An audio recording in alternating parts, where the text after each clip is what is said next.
This is Octave Leap.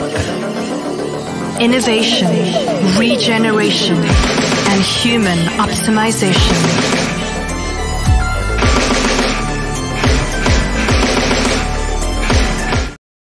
Welcome back to the Octave Leap podcast, and this is our final official podcast for the year 2022. I don't know if you know it, but Vanessa and I are moving to Bali in a few weeks, and we've packed up the studio, which is why I'm no longer in a spaceship. But, interestingly enough, my guest today reminded me that she was the first guest on this podcast, and she's come to tie off the year with me. There's a certain magnetism with this guest, and she brings a tremendous amount of radiance, ease, flow, and when we get together, things start happening. So without further ado, I would love to welcome Elaira back on the Octave Leap podcast. Elaira, how are you doing in this fine November in Georgia? Oh, after this kind of introduction, I'm really great. You know, I used to be a performer, right? I used to be a musician, an international musician. So I was the singer and the guitar player. So I'd have to do the big thing, you know, like the I announcer. can feel that. I can feel that. Yeah, it's always so nice. And it's always kind of pumps me up to be welcome like that. So thank you. I'm pumping you up to be easeful and zen. Yes. And that's really... You know, you remind me of the sweetness in business. And sometimes, I have this saying now, when you take the word business, what do you think of? You think of the word busy and stress. I mean, it's right there in the word. You can't avoid it, right? However, you've taken that word and you've turned it on its head and you've created a flowing, easeful, aligned business for yourself. And for me, I'd say I have the similar elements, but it's done with a little bit more, coffee. Yeah, I managed to quit coffee finally. It took me years. And I realized that was also conditioning with my old way of doing business. You know, that fight or flight needs to come out and I need to pump myself instead of like, no, I don't have to stress it out. I don't have to tense myself. Yeah, I mean, no coffee in business seems to be the trend these days. A lot of people are like, no caffeine, intermittent fasting. And I'm like, you know what? I love coffee, and I'm going to drink it in the morning because I enjoy it, right? And it's really about what do we really enjoy? Do we allow ourselves the space for our desires in life? Oh, I love that you say that because I think everything is about where it comes from. You know, do you drink coffee from from the stress and pumping yourself up and pushing your body because your body saying, no, actually, I would like to rest? Or you're taking it because you enjoy it and because you like it and that's your ritual, it's a different thing. Yeah. So and that's exactly what is all about, where it comes from. And also what you just said, those desires and passions and allowing them and embracing them, those guilty pleasures that shouldn't be guilty, I think that's the lighthouse of the business direction in a way. There's a great quote. We think of discipline as hard, but David Dieta said that discipline is simply embracing our higher desires over our lower ones. And I really like that, right? Because there is a desire in me to eat pizza late at night. And I don't, do that desire too often because it's not great for my health, but it's there, right? And if I said, I embrace my desires, I'm just going to eat the pizza. Well, sometimes I'll eat the pizza when it feels like that's my highest desire at that time. But most of the time, my desire is actually to wake up, not foggy-headed and with ease in the morning. So therefore, I don't eat the pizza. Yeah. Yeah. And I love that you're starting with that because I think it's so important and amazing part that our old business paradigm didn't include a lot is that allowing all your desires, allowing all of you in the business. And it's not like just coffee or pizza or, just having slow morning, but it's also your big desires that maybe you want to have a lot of money, but, there's a shame or there's a story about it that's not allowed. Or maybe you want to have the way you want to receive the business, or like, I think we learn so to shrink ourselves, and including me, I went through a lot of things and I'm still stretching those desires and the edges there, and the bumping on all these guilts and stories that are not allowing me to create, how I want and what I want. And I'm learning more and more that there's place for everything, and there are place for all parts of you also. I really went through that journey of embracing all those edges and embracing those desires, needs, but also parts of me. So now I'm saying, yeah, you can totally be the healer, and you can be rich bitch, you can be the businesswoman, badass entrepreneur, and you can be like a soft dancer, or it can be all you can. And there are so many ways how those beautiful, uncomparable, and maybe not matching gifts and parts of you can perfectly match and be such a unique way of expression. Yeah, I experienced that myself when I used to work in a corporate job. I used to also do yoga in my spare time, and I was usually the only guy at the yoga studio type of thing, and I'd be doing yin yoga, and I'd be doing sort of stuff that was more sensual self-care stuff, more kind of in spirituality, sure. But I lived in Vancouver, Canada, so the whole scene there was just set up for that. And then I used to play in a rock band. So there was this corporate identity, this yoga identity, and this rock band identity. And it was like 3 different worlds, 3 different sets of people. And one of the things that I enjoyed the most was being able to bring all of that in to my own detriment. When I started the Blade and Chalice, I tried to do everything. And we were just chatting about this, that you kind of realize after a while, some things are better off as hobbies, but you can bring that flair into your business, right? You hear some of the rock star stuff in the little songs before and after that, I play with the show, and, there I get my fix. So, I mean, we can bring these back in. Absolutely. And it's that journey of knowing yourself and journey, exploring yourself and discovering, and also who you are, but also who you want to be, and then fine-tuning that right angle of it. There are so many ways where like those opposite gifts are really perfectly matching in a way what people need right now. It's such an authentic combo. You can be a writer, and you can be a designer, and you can be tech person, and then someone's like, oh, that's exactly what I needed in one. But as you say, Vanessa's saying you can be a full-time mother and business owner. Yay, Vanessa! Cheers for that. That's quite a strong combo, huh? We're learning the delicate dance of that. Yeah. She's often like, I want to do content. I want to create like a video right now, but the baby won't let me. The baby's not going to sleep, and it's the only time of day when the construction's not going outside at this window of time, and I can't. Yeah, so yeah. That's the beautiful dance. And then some days it happens, and you just see your 5-6 videos come out in a row. It's like, that was all I had. Yeah, I hear you. Yeah, that's a challenge, but somehow you make it work, and that's a dance, as you say, and Totally. And you're right. And some of them, it's meant to be a hobby, and it's good that it stays a hobby. Mm-hmm. And it's smart to know the difference where the hobby and where is the business. Yeah. But hobbies and passions aside, from what you've experienced in business, where does your community and clients struggle the most with their business? What area is that? So number one thing that comes up to me when you ask like that is really to bring all parts of themselves into business, and especially sensitive, creative, really this heart part, like from the depth of their heart. Because in old paradigm business, that was not allowed. You were not allowed to be emotional. You were not allowed to be in the growth internally. You were not allowed to be soft and so on. So that's, I think, number one, balancing it out and embracing this part of ourselves that we were maybe did not nourish in the business paradigm so much. But another thing, which is really the conclusion, it's not what my current clients struggling, they do too, but also from all my working experience. I spent almost 20 years now working in talent development, but developing the potential of human and business.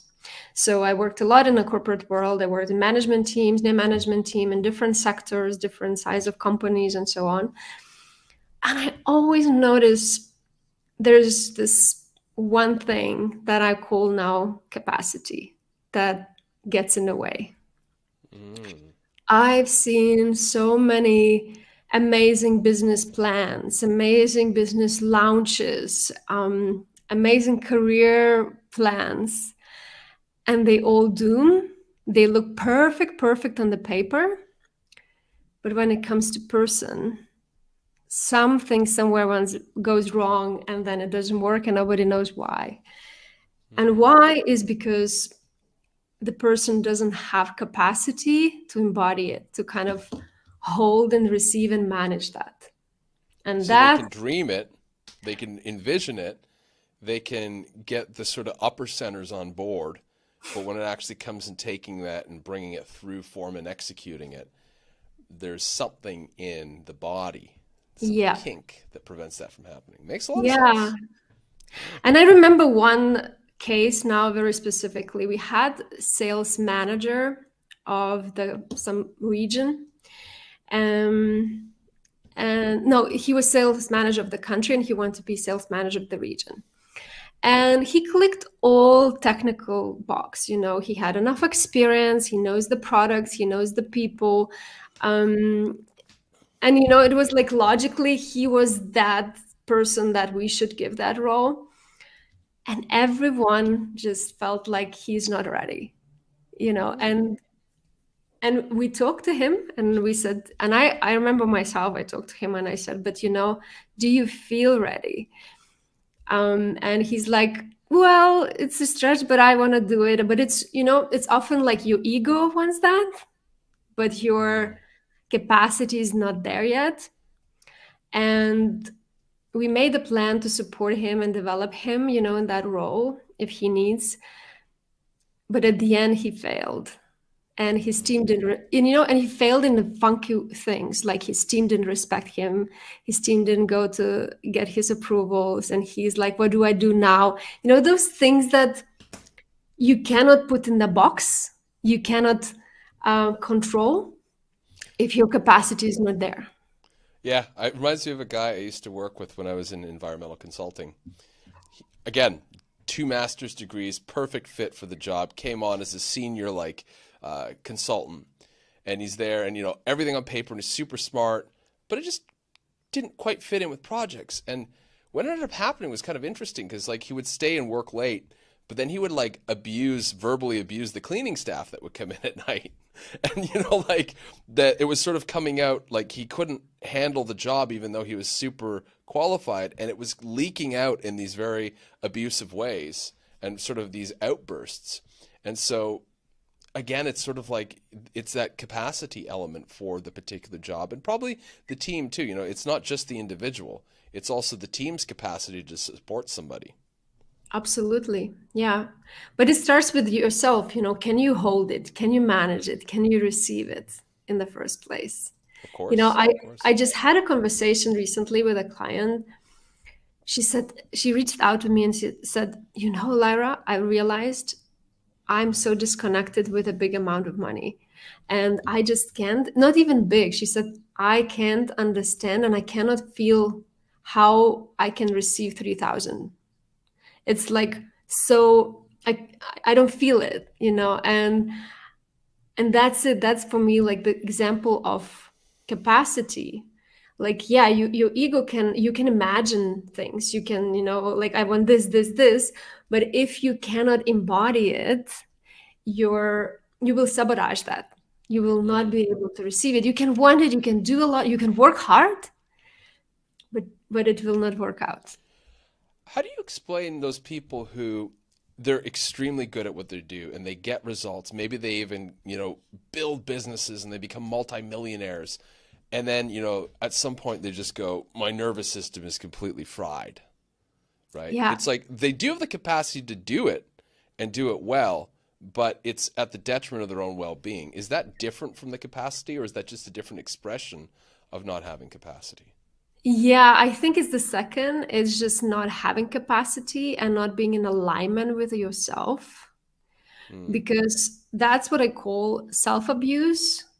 Yes, I can deliver, I can work, but then I burn myself and my nervous system. So you're constantly going against yourself because you don't have alignment and capacity to deal with that, like healthy capacity. You are kind of overcompensating. And it's not even you. In this case, you're mentioning is the nervous system. So your nervous system is one of the capacities that I'm working with. Nervous system runs not from the healthy regulation, but from fight or flight or freeze or fawn. And that's a stress and survival response. It's not your healthy way of being. Yeah. That was my biggest revelation actually before 2022. So up until 2022, up until last year really, I have had a lot of success in business, even running my own businesses. But there was this element of running myself into the ground with it. And so, I was earning good money. I was able to do things, but I would never actually take that step to go on that retreat or that trip. It was just sort of like, just stick in a week here because, Vanessa bugged me enough to go away kind of thing. And that was the big shift in 2022 when my daughter Phoenix was born, was that, okay, now we're going to be a bit more spacious. And now it's beautiful because I really feel the development of that second form of capacity, the nervous system capacity. It's like I'll work for 2 hours and I'll be like, yeah, I'm going to go for a swim. I'm going to go out. I'm going to go sit at the cafe or something and do nothing. And then I'm going to come back and maybe do another hour or so. And, I've learned that now I have this ability to just get things done quickly. And it's nice because it doesn't come at my own detriment. Yeah, because you are in alignment with your body's capacity also to build and to rest. So what you're doing, and what you just said in the beginning, maybe you felt in a trap of old business paradigm, like we all did, to work, and be constantly activated nervous system. But actually, how nervous system works, it's like activating, but it needs to relax. It's just a sympathetic charge, but then it needs to relax, recharge, heal, recover. And in all business paradigm, we were not allowed, like everything is structured not that way. Like even the systems, the work, the hours, the projects, you just go, but then you burn yourself, and then you're not productive. Your body says, no, I'm not going to do that. And when you start to learn to incorporate that, business growth in line with your nervous system, it's very different. This is where the ease comes. This is where the flow comes, because you listen to your body, and your body actually, there's so much wisdom and so much know-how if you really allow and you go in line with that.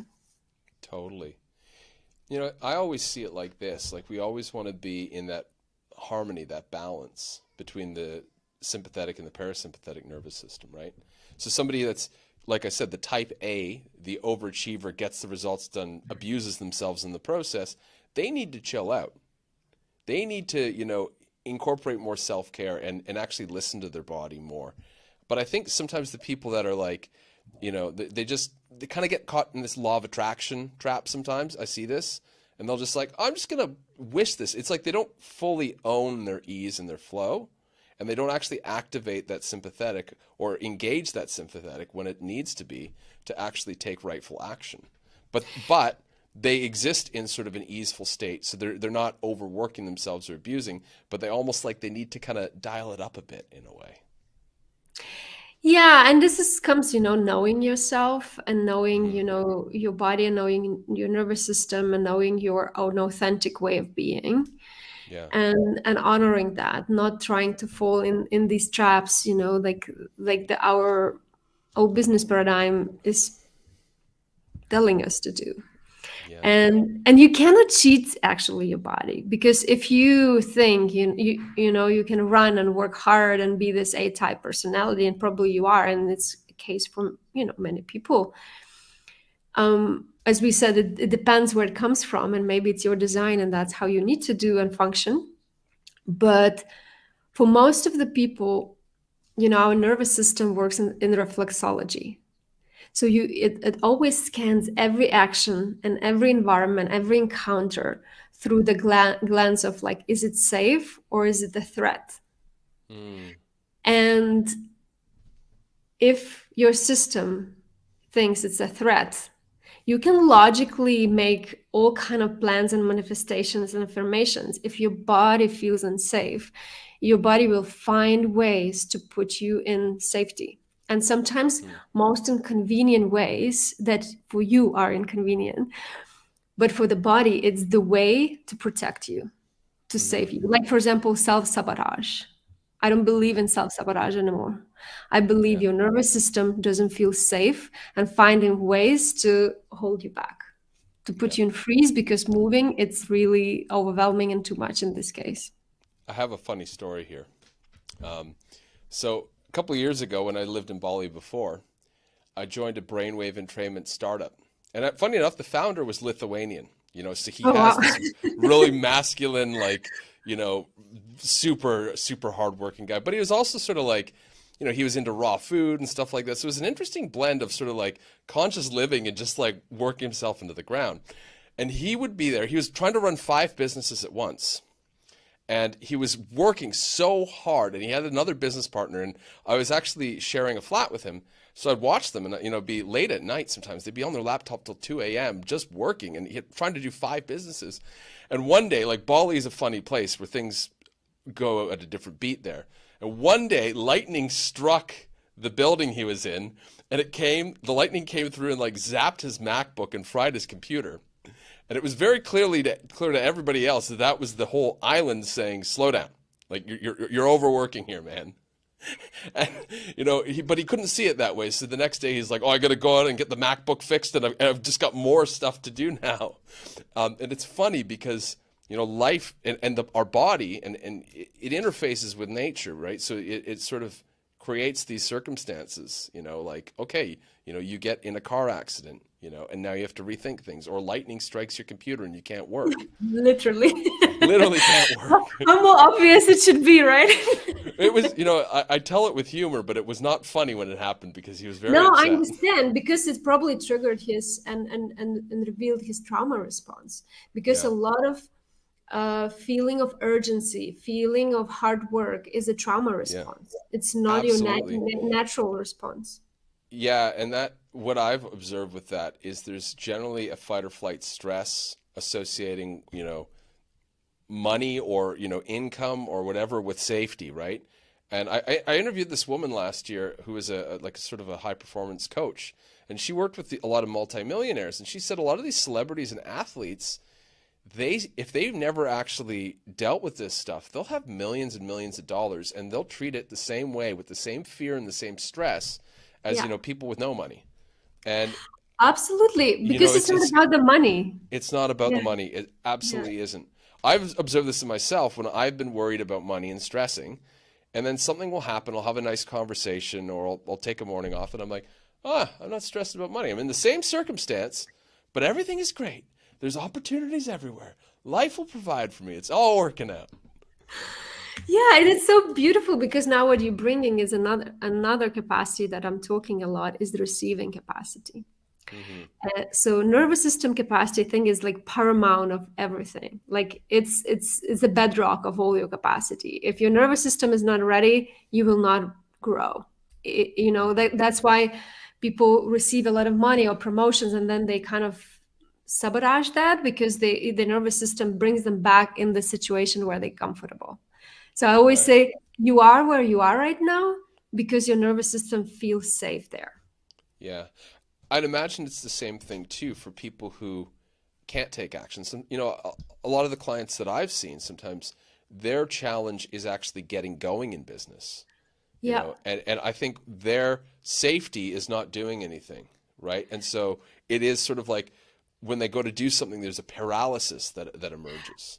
And that's typically what you described as this freeze response. And in our society, freeze response, nervous system freeze response is not very tolerated, you know, because our society glorifies the fight response, you know, oh, go get it, go and conquer the world, you can do it.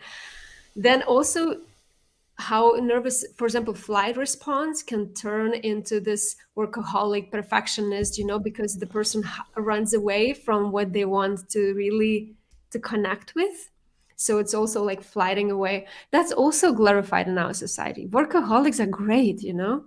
Mm-hmm. But when it comes to the freeze, it's not useful for corporations, right? Because you're not useful.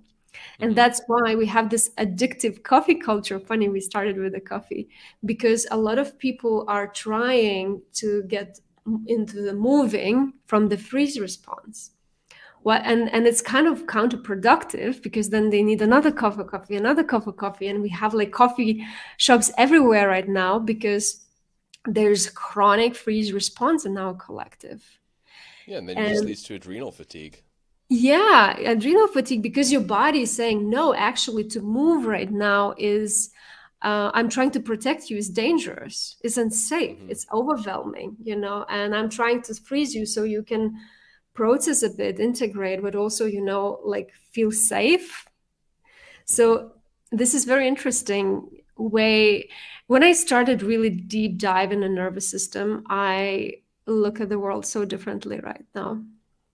Yeah. Well, since you're on that subject, we got a good question here. Anne-Marie Cross is wondering, could you talk about the Fawn response? Yeah, because it's not very talked. It's not very known. It And seems actually, like it's a newer one. It seems like it's like the 2021 edition. This word popped into my vocabulary last year. I'm like, oh, I never thought of that. But when it described it, I'm like, wow, yeah, I see that quite a bit. This is interesting.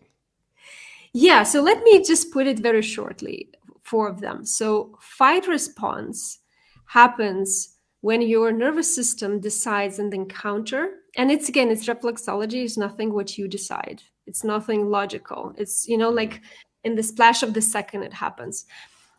When your body decides, when your nervous system decides, I can fight this, you know, I can deal with this. And it's often the energy propelling forward. Flight response is like, I cannot fight it, but I can escape it. So usually energy goes running away and backwards. Freeze response happens when your nervous system says, okay, I cannot fight it. I cannot escape this one. I have to play dead. You know, like this animalistic way. Like I have to freeze until the threat goes away and then I can unfreeze. I'm from Canada. That's what we do when there's bears around. Yeah, you see, that's it. That's where it primarily comes from. And then Fawn response, if your body says, okay, I cannot fight this one, I cannot escape this one. Freezing will not help here either. I have to engage with the threat. I have to soothe and I have to appease the threat. And that's my only way of survival. And that's also chronic society way of dealing.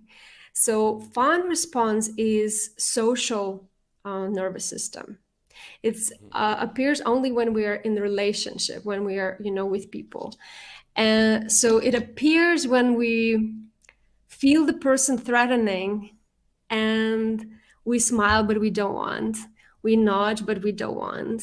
You know, we say a lot of compliments because we feel that person needs that, but we don't really think that. We even have sex, but we don't want.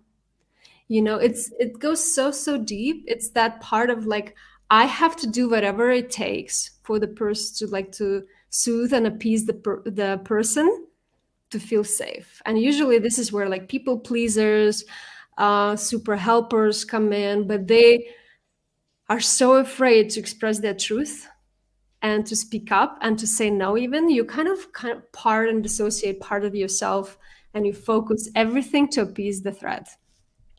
You know, it's funny because you're articulating somewhat of a complex mechanism because it's fairly far down the line, right? It's not fight, it's not freeze, it's not, sorry, the other one escaped me. Fawn. No, Fawn is the last one. There's four, right? There's Flight. Flight. Okay. You can't fight it. You can't run from it. You can't freeze. It's not appropriate. And so it's sort of this complex mechanism, like it's a derivative of these other three, but it's socially crafted in this way. And you know, actually, funny enough, I've known a few salespeople that have been close friends, and it was interesting. I lived with a couple of them, like roommates, and it was interesting to see at night when they take the mask off of the people pleaser, and there was just that like exhaustion. And it's like, I want to be alone. You know, it's like you can see the burden that people carry from having to do that. And it takes I did enormous notice that, like, amount. wow, Yeah. that is a nervous system thing. Yeah, and it takes enormous amount of energy to do that, Mm-hmm. right? It's your nervous system here trying to survive. It doesn't come from healthy. And this is a very, very deep topic, and I explored this so deeply. And I have, if you guys want to look deeper, I have one webinar of 1 hour, if you're not sure, but I also have a longer program running of 5 modules actually, where I go deeper in nervous system work. And I Oh, don't promise worry. you. We're gonna do a nice talk about everything that you have to offer. Okay. So, I'm yes, just- that is part of this program. No, I think this is- Actually, now that we're on the subject, let's take a look. Let's take a look at this. Oh, okay, you have This here. it. So, where is it? So, if they click that link below, is it on here? Is it on? It's your on my capacity work? website. Yeah. It's on your website. Check my website for more work. Okay, we're Yeah. gonna go down the Elaira rabbit hole right now, so that everybody's clear. And you go work with me. Is that where we go? Yeah. Yes. Okay. And if you go to nervous system capacity program, this is like long program that I have. This one, right? Yeah, that's the long one. 5 Yeah, modules. and this is like full. I it's really, really full because I recorded a lot of tracks to support you, but also a lot of education part there, how nervous system works. And it's really like, I feel this one almost must be obligatory for people to know, because this is really, it shifts everything. Like then I started to look into the world differently, but also know myself and doing business very differently and from different place. So now I don't judge myself like when I reach out for the coffee, or I don't judge myself when I'm in freeze. I know I'm collaborating. It's my body saying, I don't want to move right now. And then, it gives so much gentleness and understanding and going deeper. When I really start to do nervous system capacity work very, very deeply, I think this is where I reach such a deep inner peace and trust and safety that I didn't have before. And that's where you say, oh, it's so peaceful with you, it's so calm. I work for that, Dave. Hey, give me some credit here. Okay. Now I want to get into the different capacities that you work with. So I think we did a lot there on nervous system, but I know there's other capacities. And, Yeah. I've seen your work, and I've chatted with you many times, and you've mentioned these. So let's dive in. What are these other capacities? Yeah, so the one that you started to bring it up about people who earn a lot of money, but it's never enough. This is what I call receiving capacity, because I even worked with few millionaires who, they get the money, but they cannot receive the money. There's a difference, and that's why they always want more, because difference? there's a hole. The more. Yes. Yeah. Yes. Okay. Instead of like really receiving it in the body and really enjoying it. So I think this is where receiving capacity comes from, that place of more feminine leadership coming up in the business paradigm also, like balancing next to this masculine leadership. And a lot of us have receiving wound, because receiving wound comes from our childhood where love was not received unconditionally. So we learn that if we receive something, there's always transaction. I have to give, or there are consequences, or whatever story there is in a trauma in person's story. But I call it Trojan horse. Like, oh, I received this, but then there's something hidden threat about, like, or right, you're a good boy or you're a good girl because you behaved in a certain way, right? Yeah, not just you wouldn't have got that if you've been a little monster. Yeah, not just because you deserve it or because you want it, you can have it. And this is where I work a lot of stretching people vision and receiving capacity. What I just mentioned before, this person can't receive 3,000 because there's a block. It can imagine, and she says, I can see it for other people but I can't receive it for myself. And I have a lot of work on that capacity to go really deep. Why and where are the blockages? And if you can't receive, you will not receive money. You will not receive the desires you want. You will not receive what life you want.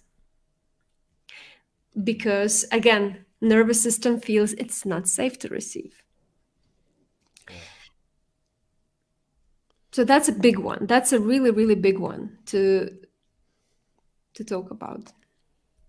Did you get into these because these are things that you healed through your own process, or did you also get into them because this is what you're noticing in other people, and that's where your interest and curiosity came from? I think it's both. It's always like I really love the depth of the things. Like in human potential and psychology and business for 20 more years. Like I really like, this is my cup of tea. This is what I want to crack. And, I had many, many, many years to experience that and find all trials and errors. And I did immense amount of inner work, immense. Like when I look back, it's like, holy moly.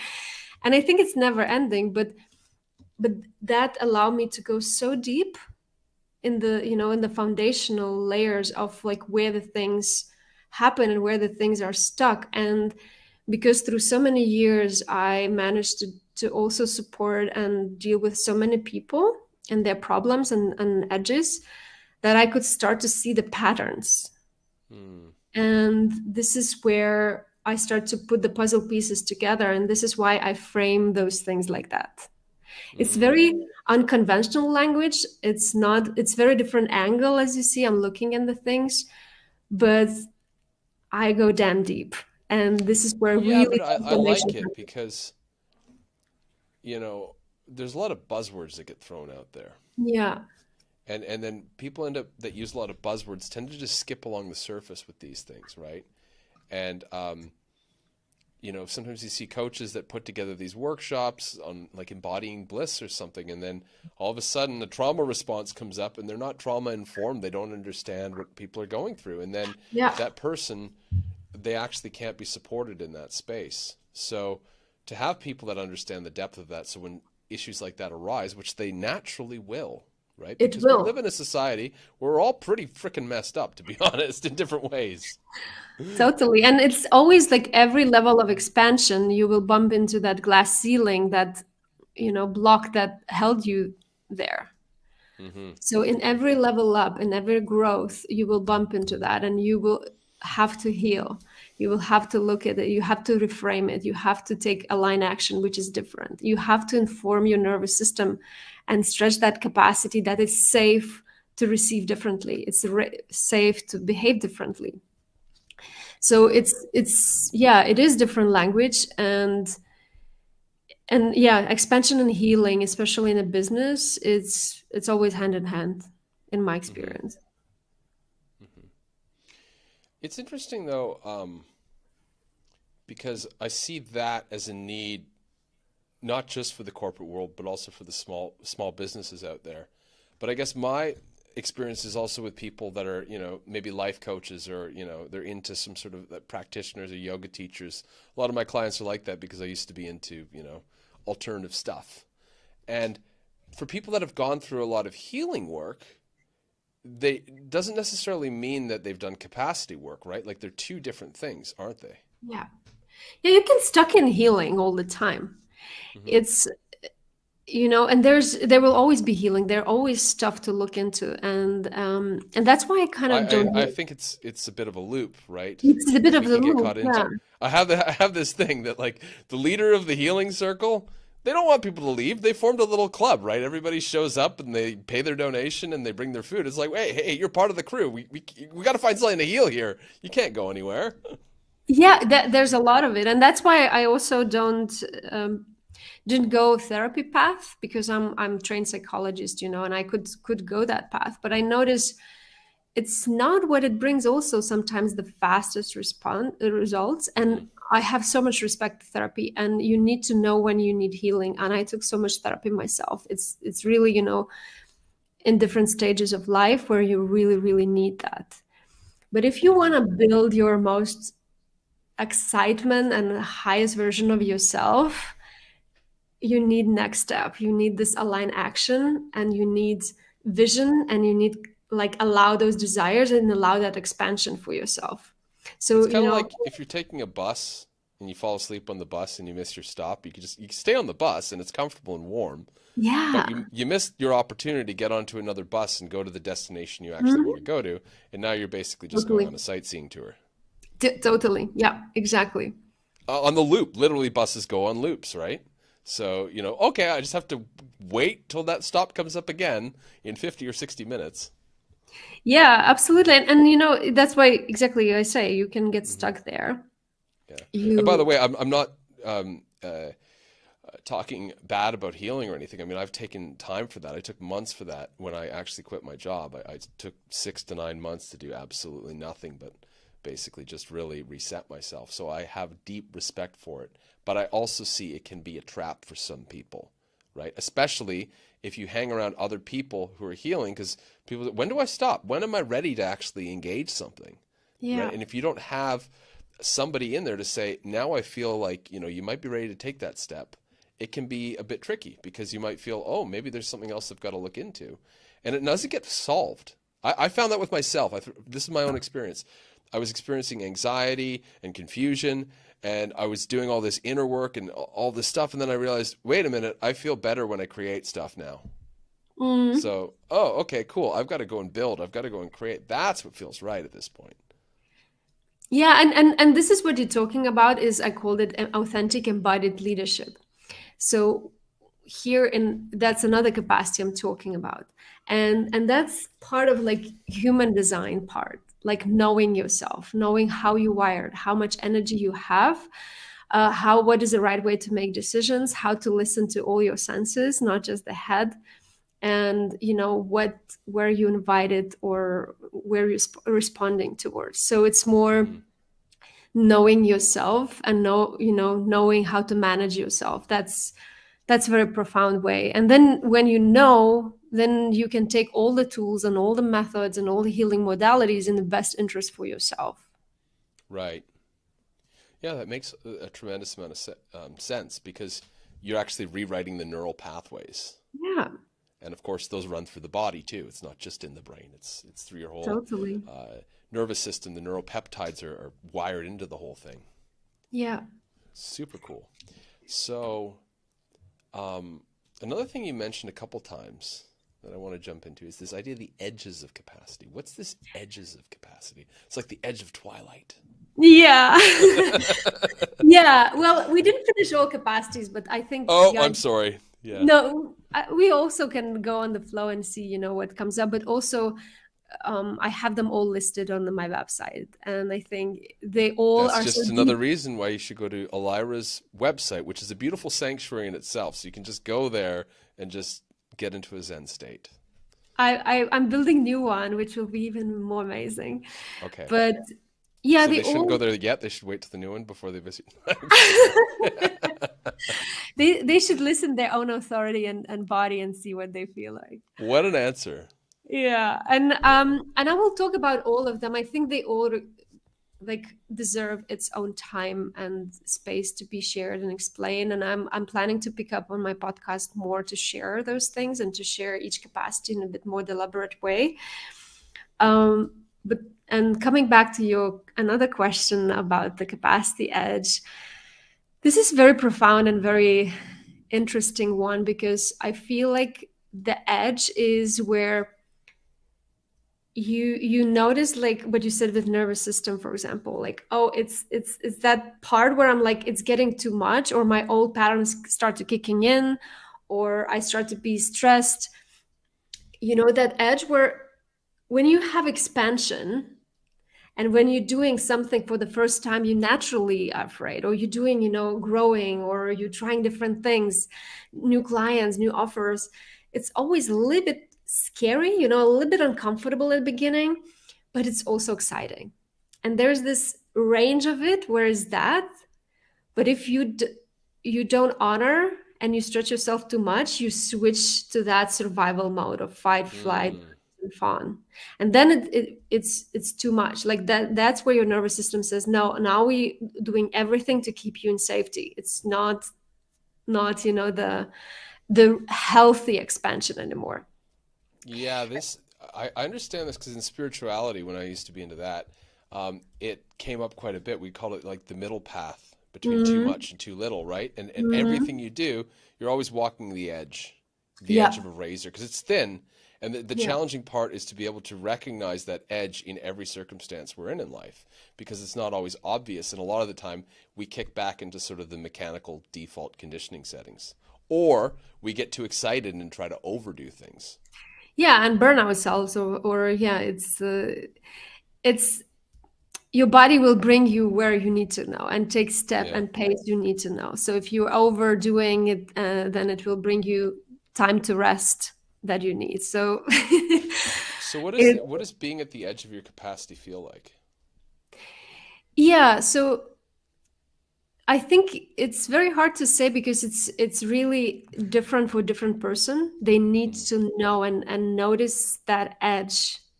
And this is where that knowing yourself and knowing different capacities comes in the play, where you notice, like for example, um, I knew for me, because I'm very sensitive and intuitive person, holding groups was a big thing. Like I at the beginning, I just didn't know how to manage that, and it was overwhelming. I went to this fight or flight response. You know, when you switch to that survival or trauma response, this is where the edge is crossed already. And if you take it slowing down and notice where your system starts to get overwhelmed or in one of those responses too much, you know, like, you know, some people really know when enough is enough, but do they listen? You know, sometimes even being in the meeting, being in the event or doing the lounge, you know, feels so stressful and so contracting and overwhelming. And so it's your body already saying you above your edge, like this is too much. So do you listen and stop and recover, or do you come back to find that edge where it feels like this is a little bit like stretchy and uncomfortable, but it's still exciting and playful and comfort, not comfortable, but more joyous. mm, Still, I want to do it. It's fearful, but I want to do it. You know, oh, I'm scared, but I will do it because it's so much fun. You know, so yeah. it's that edge, and a lot of people, because we don't learn to listen those edges, this is where that we kind of abuse our capacity or sabotage our capacity. So what I learned, coming back to that group example, what I learned, I thought I will be very honoring this capacity edge and I will expand and grow it gently. So I started with workshops with 2 hours, then 2 days, then 4 weeks. Now I'm building for 3 months, you know, but I'm doing it in line with my nervous system growth, in line with my capacity growth. So Hmm. I don't overstretch it because I didn't know that. And I had cases where I have had huge expansion and huge business growth in the beginning of my career, where I got a huge exposure of people and groups, and I was in some podcast also, and I just didn't know how to deal with it, and I Mm, completely crashed, and I had to recover, and I was like got trauma out of that because yeah. I really didn't know how to handle my edges, didn't know how to handle myself. So that's why I guess where you said, is this work based from your own experience? Hell yeah. Yeah. I think, especially when, it's easy to spot those edges maybe when we're doing something in a short term, right? It's like, oh, Mm, I went too long and now I'm exhausted. But I think when it's chronic, it can be a little more challenging and it turns up in subtle ways, like you become a little more irritable, right? Or you have a little bit more trouble getting going in the morning, or you start forgetting things, right? Because yeah. you're starting to kind of wear down that cylinder of creativity, right? And you're starting to run off sort of the survival cylinder of energy. I see it in these cylinders. That's the way that I picture this, Yeah. right? Like fuel Yeah. tanks. And we have kind of like, the gross motor skills, the getting by, the habits. We have a learning one, and then we have like this genius one. And, most of the time when we're worn out, we can't even learn stuff, right? Like nothing goes in. And in that case, you need rest, relaxation, and reset. But sometimes when we get doing something, even if it's creative and fun, we can overdo it and get stuck in sort of this thing where we're doing something and everyone else wants us to do it because we're good at it and it looks cool. but then we become grumpy and we stop enjoying it, and we're tired and we're wearing ourselves out, and all of a sudden we start beating ourselves over the head with the stick of the thing that we love. Yeah, totally. And that's why all those capacities that I'm talking about, they're all interlinked.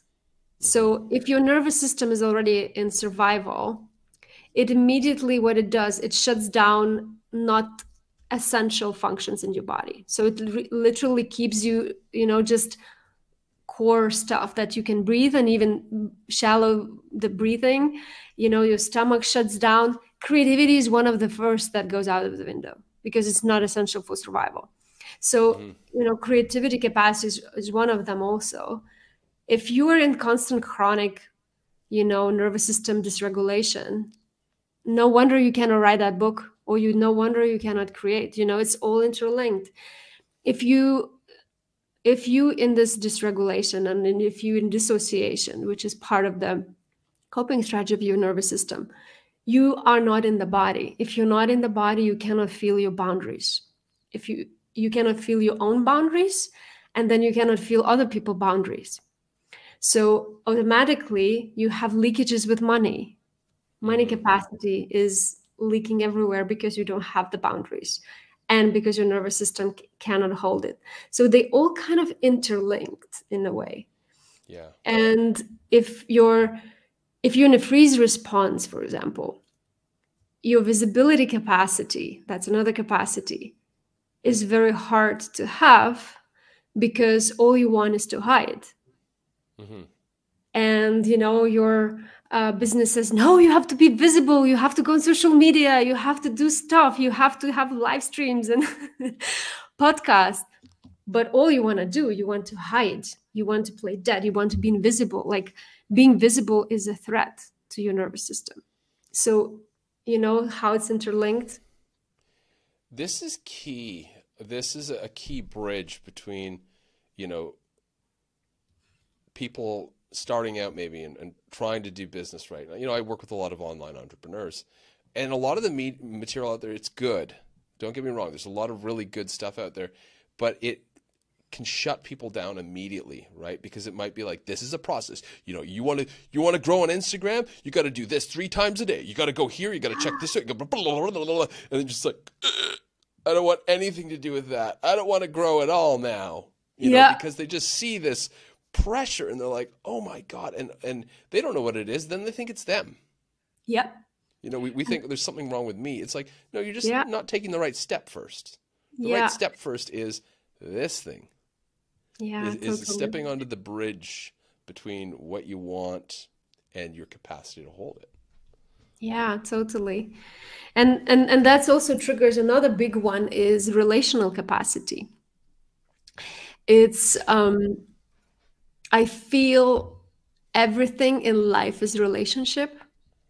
If it's relationship with your business, if it's relationship with your clients, if it's a relationship with your social media, if it's a relationship with yourself or your offers or your launch, everything is relationship. And I cover this relationship capacity from the perspective of human psychology of attachment theory. So usually we learn to relate with the world in early childhood. And if it was healthy environment and healthy growth, you develop healthy attachment. So you have this healthy relationship with everything. But most of the people, we had all kind of, unhealthy bonds and unhealthy relating experiences. And then you build into avoidance, for example, avoidant attachment style or anxious attachment style. And this is where this relational thing also kicks in, what you were saying, like, oh, I have to be in social media. And then, it's kind of forcing you to have a relationship with someone else. And it triggers you like, oh no, I'm kind of want to escape. I want to avoid all of that, So it triggers you in that trauma response of that unhealthy attachment style, or can go other way around. Like, I posted, why don't you love me? Why nobody likes me? Like, where? How many likes? Okay, let's check. I have to appear more perfect on here. And then all of a sudden there's all these people having trauma just blasting it on social media, trying to look perfect. It's just like plastic smiles sometimes. Yeah, exactly. And that's a relationship with the world from the trauma response. Again, with this, you feel like people are trying so hard when you look in these social media profiles, but they're actually so threatened to have real intimacy because they don't know how to build real intimacy. Yeah. But we're changing that, Elaira. Yay! You and I together. And I'm going to show everybody how we're doing this. I haven't said anything about this yet. So this is the official announcement on the Octave Leap podcast of this. Elaira and I are doing a workshop together. It's by donation. Alex Jepson's going to be there. And it's called Embodying Your Business and Passion Projects. And it's all about, Elaira's going to be presenting for a whole day with me. And then we're also going to be talking about, getting clear on basically sort of creatively building our business, learning new skills quickly and affordably in the new paradigm. But none of that matters until we have the capacity to do that. So it's sort of like a little bit of, doing things better and doing things more easily and working in this aligned way, but not the how-to for anything. This is really about getting us in the right state for that. And, typically it's called mindset in business, but this is beyond mindset. This is state of being, right? And it's cultivating that state of being. And it's really just nourishing that. It's like honey. So if you want, it's by donation. The link's in the description below. I highly recommend you sign up. It's going to be a 2-day workshop, 2 hours each day, because we don't want to be, going too long on this one. This one really has to be a nice space that feels good for everybody. So that's coming up. If you want to see me and Elaira and Alex exploring this new paradigm of business together, you got to check that out. Also, too, let's take another look at your nervous system capacity program, because you've talked about this briefly.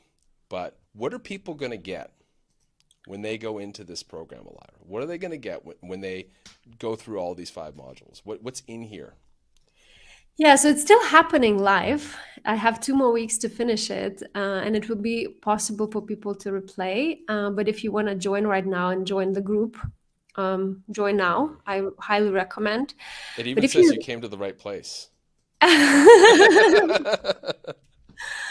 Yeah, so the first intention of it was like, there are so many things we are not aware, to get that vocabulary and to know yourself and to know how your nervous system works, because then you can automatically be more gentle and softer and do things from the way more aligned place. If you want to grow, this will give you such a clear indication how to do it in line with your nervous system.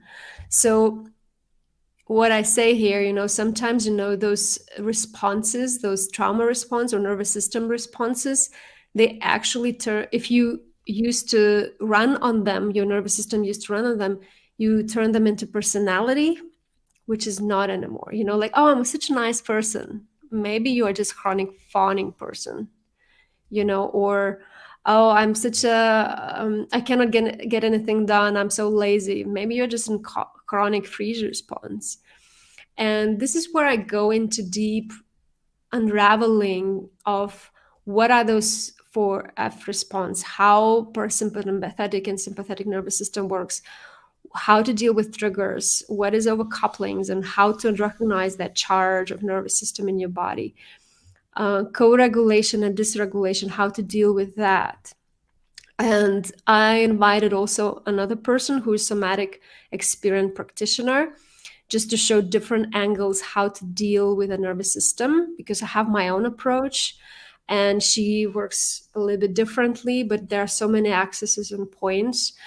And the last one will be probably my most favorite, that I'm so looking forward to talk, will be about nervous system capacity, safety, and boundaries, how to find that safety within, and why boundaries are so important for nervous system.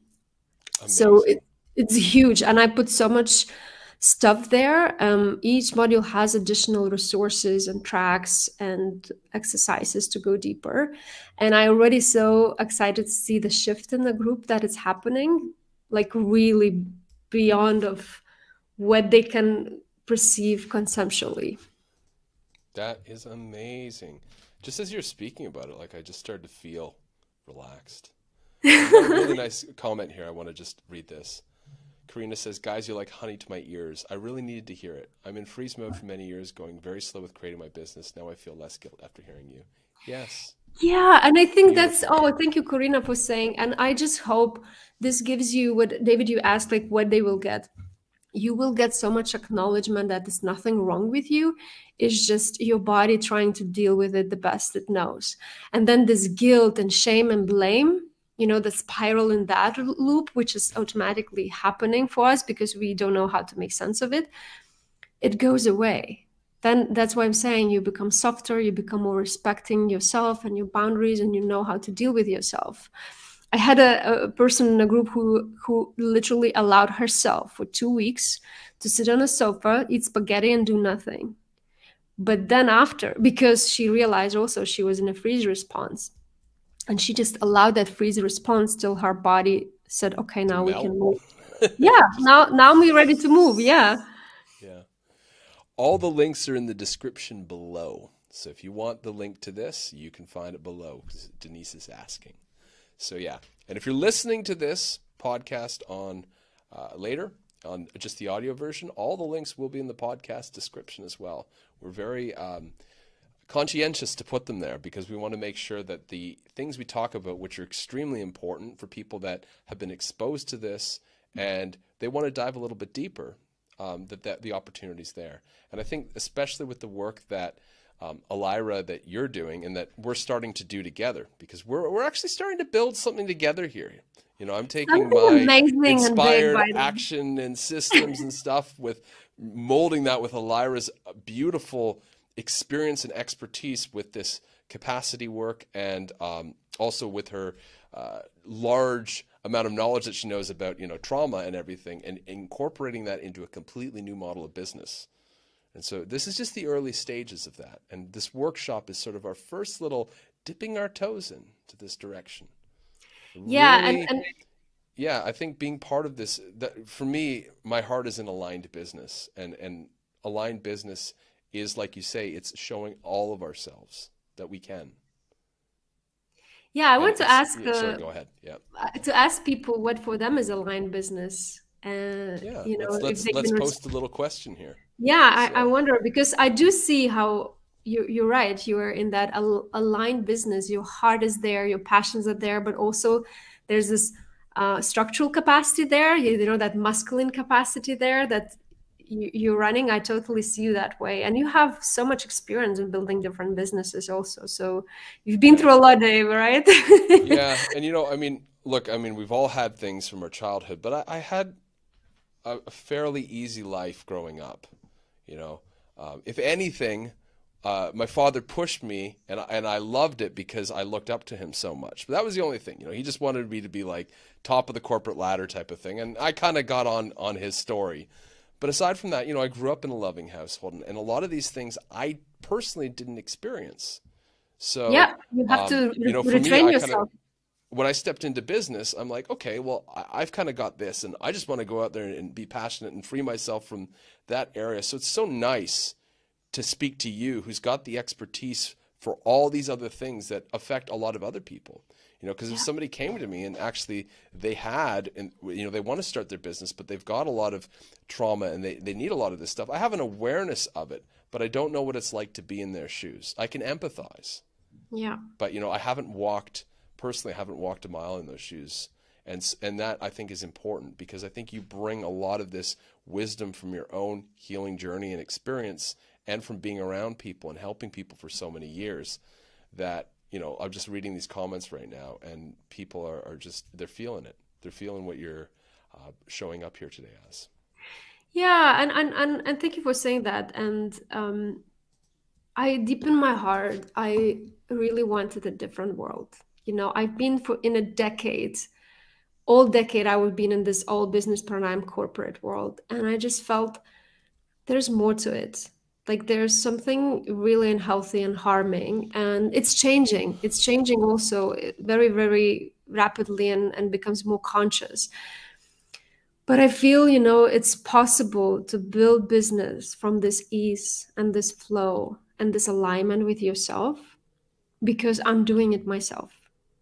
And it's not possible to be in alignment 100% of the time. It's, spiritual illusion. It's not about that.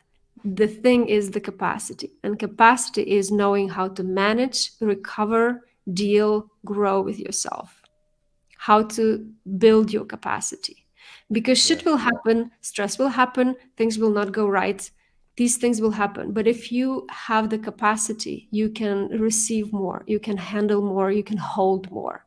That's why all my work is about capacity. You know what? It's not just your work, it's also where the future's heading to. Absolutely, yeah. We both know this. I mean, we've both interviewed Jacqueline Hobbs. We have a feeling of this. Funny enough, though, I've actually proved it.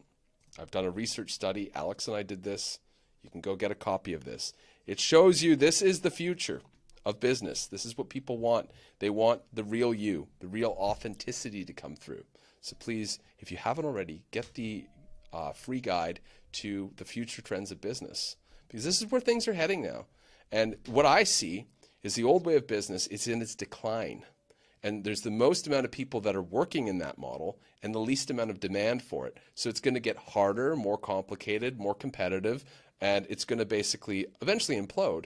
But this new way of business that's coming in that's still kind of experimental, still playful, still yet to fully be defined, where we can show up as our full selves.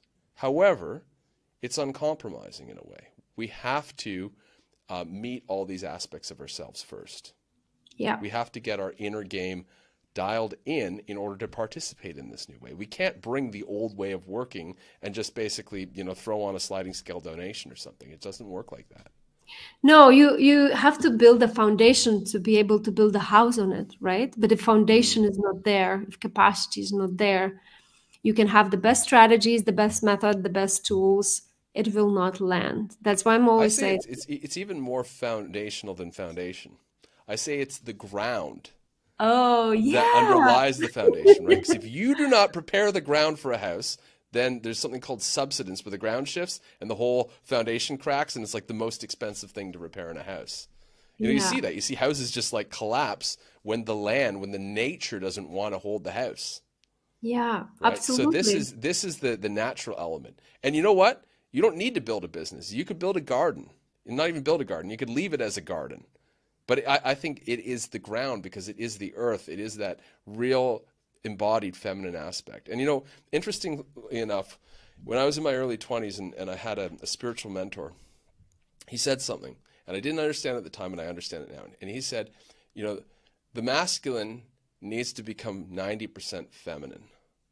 And I'm like, what does that mean? And now I understand that men or people who are masculine in sort of their direction, they need to first become embodied.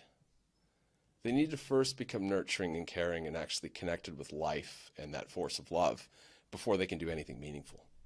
Because if they don't, it's just going to be some sort of a mental ideology or facet that they're giving a lot of energy to. Yeah, and it's same goes for, beautifully said, same goes for females, you have to embrace your healthy masculine side or energy side. And that's why, I talk about structural capacity. It's all about the balance now. Everything is coming in that word alignment, right? Mm-hmm. Well, this is such an aligned discussion. Is there anything else you want to contribute? Yeah, I just want to tease and flirt a bit with the audience. I know we said we will not do it, but I just can't. I don't want to burp it, Do it.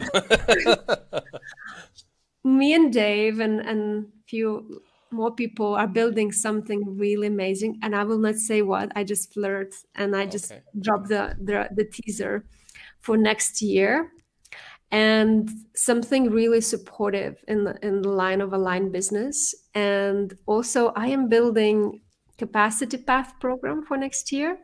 Nothing is launched, nothing is prepared yet, but it's brewing there to be birthed, because I noticed there's something different if you can be held longer and hold in that capacity path. So I would recommend to connect and join our newsletters to notice all these announcements in the coming year. It will be interesting, and nourishing year next year, right, David? Totally. If you want to join my newsletter, I've already said how. Get your free guide to the future of business. You'll be on my newsletter. You'll get some cool stuff. But if you want to join Elaira's, there's that link in the description below. And I just want to be clear on this because a lot of people are digging this.